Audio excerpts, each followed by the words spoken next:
ရိုမာကြီး46လုံးကိုသင်ရမှာပဲဖြစ်ပါတယ်ဒီမှာစတင်ပြီဆိုကြလေကအင်္ဂလိပ်စကားလုံးတွေအတန်ထွက်တွေကိုမိထားပါမယ်ဒီမှာဆာမအင်္ဂလိပ်အခရာAဆိုလို့ရှိရင်ဒီဘက်လုံးအလို့အတန်ထွက်ပါတယ်အင်္ဂလိပ်အခရာ I ဆိုလို့ရှိရင်ဒီဘက်လုံး E လို့အတန်ထွက်ပါတယ်အင်္ဂလိပ်အခရာ U ဆိုလို့ရှိရင်ဒီဘက်လုံး U လို့အတန်ထွက်ပါတယ်အင်္ဂလိပ်အခရာ E ဆိုလို့ရှိရင်ဒီဘက်လုံး A လို့အတန်ထွက်ပါတယ်အင်္ဂလိပ်အခရာ O ဆိုလို့ရှိရင်ဒီဘက်လုံး O လို့အတန်ထွက်ပါတယ်โอเคအခုကဒါအလို့ခေါ်ပါတယ်အဒါလေးကတော့ E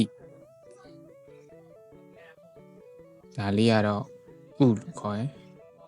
ဒါလေးကတော့ A ဒါလေးကကြတော့ O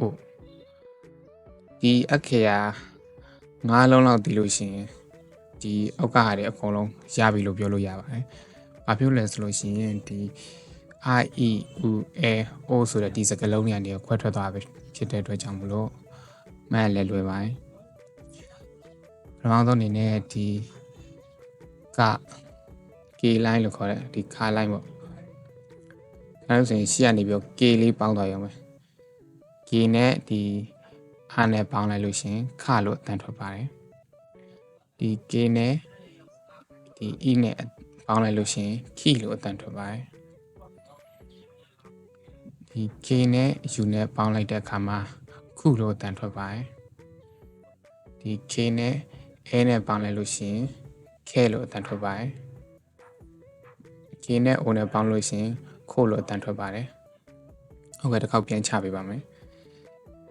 ဒါလေးကိုခဒါကိုခီဒါကိုခုဒါကိုခဲဒါကိုခို့လို့အတန်ထွက်ပါတယ်နောက်ထပ်ကစာလိုင်းပဲဖြစ်ပါတယ်ဒီ S နဲ့ဒီ R နဲ့ပေါင်းထားလို့ရှိရင်ထွက်လာတဲ့အတန်စာပဲဖြစ်ပါတယ်ဒါပေမဲ့ချွင်းချက်တစ်ခုရှိတာကဒီစာလိုင်းမှာရှိပဲရှိပါတယ် C မရှိပါဘူး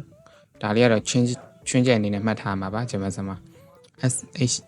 I အဲ့မျိုးဆိုရင်ရှိလို့အတန်ထွက်ပါတယ် C လို့မထွက်ပါဘူးဂျမစမှာချွင်းချက်အနေနဲ့ရှိလို့ပဲအတန်ထွက်ပါတယ်ဒါချွင်းချက်လေးပါဒါလေးပြပြီးမှတ်ထားလိုက်ပါနော်ပြီးတော့ S နဲ့ U နဲ့ပေါင်းရင်စုဒါ S နဲ့ A နဲ့ပေါင်းလို့ရှိရင်10ဒါ S နဲ့ O နဲ့ပေါင်းလိုက်လို့ရှိရင် O ဆိုဗျာဆိုစာရှိစုစေဆိုနောက်တစ်လိုင်းကကြောင့်တာလိုင်းဖြစ်ပါတယ်ဒီနဲ့စာရပါတော့ဒီနဲ့စာရတာလိုင်းဖြစ်ပါတယ်ဒီနဲ့အားနဲ့ပေါင်းလို့ရှိရင်တာပြီးရင်ဒီမှာလဲချွင်းချက်အနေနဲ့ရှိလို့ပဲအတန်ထွက်ပါတယ်တီလို့အတန်မထွက်ပါဘူးဒါချွင်းချက်စကားလုံးတွေပါဒါတွေမှတ်ထားပေးပါဒီနှလုံးကချွင်းချက်စကားလုံးတွေပါ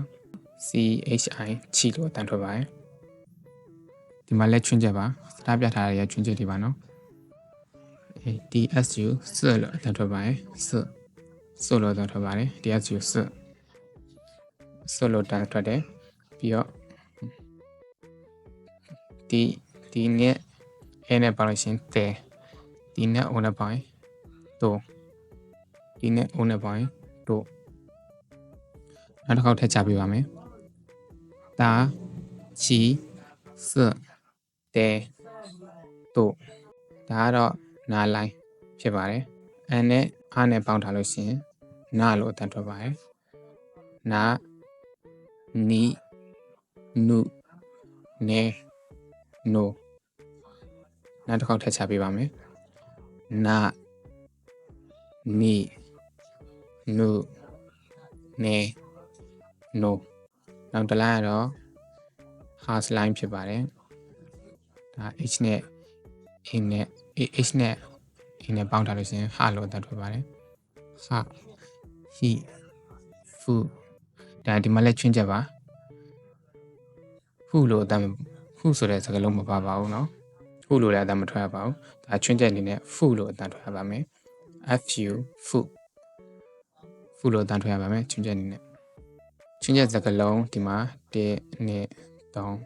3 4 4 လုံးရှိပါတယ်အဲ့4 လုံးကချွင်းချက်ပါဒီကြားလေးမှတ်ထားပေးပါ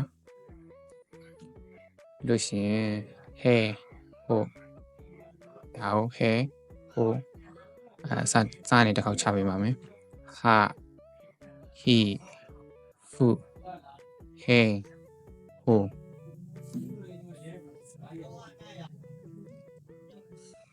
ဒါကတော့မာ line ဖြစ်ပါတယ်မမီမူမဲမုံနောက်တစ်ခေါက်ထပ်ချပေးပါမယ်မမီမူမဲမုံနောက်ထပ်ကရှာ line ဖြစ်ပါတယ် YA ရလို့ခေါ်ပါတယ်ရှာ line မှာက3 line ပဲပါပါတယ်ရှာရယ် U ရယ် U ရယ်3 လုံးပဲပါပါတယ်ရ YU U ရ U ရောလို့လည်းအတန်ထွက်တယ်ရိုးလို့လည်းအတန်ထွက်တယ်ရောလို့မှတ်ထားအလွယ်မှတ်ထားလည်းရပါတယ်နော်ရ U ရောနောက်ထပ်က ra line R line ပေါ့ ra line လာလီလူလေလူနောက်တစ်ခေါက်ထပ်ချပေးပါမယ်လာလီလူလေလူနောက်တစ်ခုကဝါ line ဖြစ်ပါတယ် WA ဝါ line မှာနှလုံးပဲရှိပါတယ်ဝါနောက်ဆုံးအလုံးလေးကလို့အတန်ထွက်ပါတယ်ဆိုတာပါဇက်ကိုပိတ်ပြီးတော့ထွက်ရတဲ့အတန်မျိုးပေါ့နော်ပါဇက်ပိတ်ပြီးအဲ့လိုမျိုးအတန်မျိုးဆိုရအတန်ထွက်ပါတယ်ဒါတော့အနပုံစံလေးပါဒါတော့တစ်လုံးနဲ့ပဲရှိပါတယ်အဲ့တော့တစ်လုံးနဲ့ပဲရှိပါတယ်ဒီလောက်ဆိုရင်နားလည်မယ်လို့လည်းမျှော်လင့်ပါတယ်ပြီးတော့ဒီဇာတ်ကွက်လေးကိုလည်းစာအုပ်ထဲမှာရေးပြီးတော့မှတ်ထားပေးပါပြီးလို့ရှိရင်အဲ့ဒီကိုရေးထားတဲ့စာတွေကိုပြန်ပြီးတော့ဖတ်ကြည့်ပေးပါနော်ဒီနေ့ဗီဒီယိုကတော့ဒီလောက်ပါပဲနောက်ဗီဒီယိုမှာပြန်တွေ့ပါမယ် See you